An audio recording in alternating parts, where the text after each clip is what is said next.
eu não tenho como a gente não conversar sobre esse assunto e, obviamente, tocar no que aconteceu com nós dois recentemente. Não precisamos se estender muito, você já falou pra caralho lá no Poucas, aliás, muito bem. Eu fiz um vídeo que cá entre nós, algumas palavras eu teria trocado, eu tava muito puto. E eu sempre cometo a mesma cagada que é: Rafael, respira e depois de 2 dias você vai achar graça. Alguma graça você acha. Apesar de ser um negócio criminoso, ou seja, a história toda é muito pesada, eu consigo enxergar alguma ironia, aquilo me dá um conforto. Não que eu fosse tocar pra fora, mas em algum momento eu olho pra mim mesmo e acho graça. Talvez não da situação, mas de mim mesmo naquele contexto. E aí eu consigo respirar com um pouco mais de tranquilidade. Eu falei, puta, eu preciso fazer o vídeo, porque tem o cara da nossa produtora, tem o cara do canal, tem não sei o quê, eu acho que alguém precisa falar alguma coisa. E senti uma cobrança que era, porra, se a gente fala de tudo e de todos, por que a gente não vai falar disso também? Uhum. Então, eu não me arrependo do que eu disse. Eu me arrependo, talvez, da maneira que eu disse. Toda vez que eu fiz alguma produção com raiva, eu olho e eu me arrependo. Quando eu consigo respirar com tranquilidade e sai alguma leveza, não precisa ser necessariamente a graça, mas leveza, eu consigo tratar os assuntos com mais tranquilidade. Sim. Obviamente, naquele assunto tem coisas muito mais pesadas do que o que eu senti, mas eu acho que quando a gente fala desse assunto, a gente tem que falar mais do que a gente sentiu, especificamente do que aconteceu, o que é verdade, o que é mentira, porque isso não é nossa responsabilidade. Uhum. Em algum momento isso vai descobrir. Eu quero saber exatamente o que você sentiu. Bicho, esse bagulho porque me machucou, eu tô falando com você agora. Uhum. Sim, é verdade, a gente tá se trombando pela primeira vez desde a pandemia, desde Ilha de Barbados, então a gente não tinha se falado, né, a respeito disso. Cara, essa parada me machucou muito, sacou? Tem uma série de fatores aí, né? A primeira de todas foi o choque no momento de que tudo aconteceu, porque em menos de 2 horas não tava só o nome dele no Trending Topics, tava o meu também. O teu também, E a maneira como a internet, diria que dentro da situação, dentro do contexto, não teria como ser diferente, eu não tenho como me achar injustiçado. Eu tenho um canal com o cara, sempre fui muito brother do cara, muito próximo. Até pra jobs se tratavam, Cauê Moura e PC Siqueira, sabe? Como se de alguma maneira a gente fosse uma dupla mesmo. Apesar de a gente ter feito poucos collabs nos nossos canais, sim, sempre fomos muito associados. Então, a internet cobrou forte, cobrou pesado. E ainda que eu concorde com você, que, assim, a maneira como você lidou, eu concordo que você achou justo fazer um vídeo naquele momento. Eu não tive... Eu realmente... Eu jamais me faria de vítima, jamais faria de demagogia aqui. Eu não tive estrutura psicológica pra pensar em fazer um vídeo ali na hora. Eu também não, por isso que eu acho que tem coisas ali que eu me arrependi. Fiquei arrasado, truta. Fiquei arrasado porque eu fiquei muito puto depois com a situação toda, porque...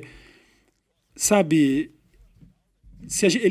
Era um canal em 3 pessoas e a gente lidava com assuntos onde a gente falava sobre sexo, sobre essas coisas.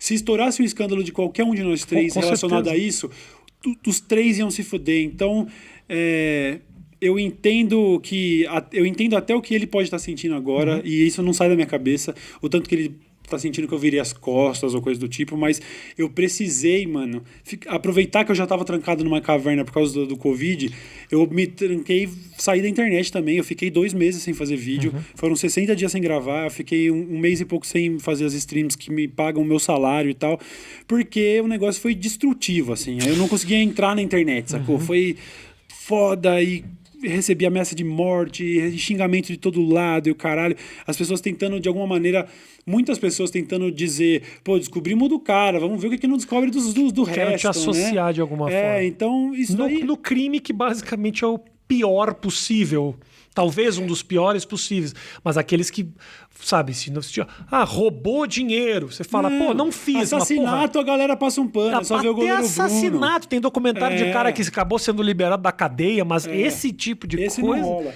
é um extremo muito grande, né? Então, assim, eu acho importante deixar claro, nada do que a internet fez comigo, com exceção dessas coisas mais extremas como ameaça de morte, nada da cobrança eu acho fora do normal. Eu não me acho injustiçado, eu não acho nada disso.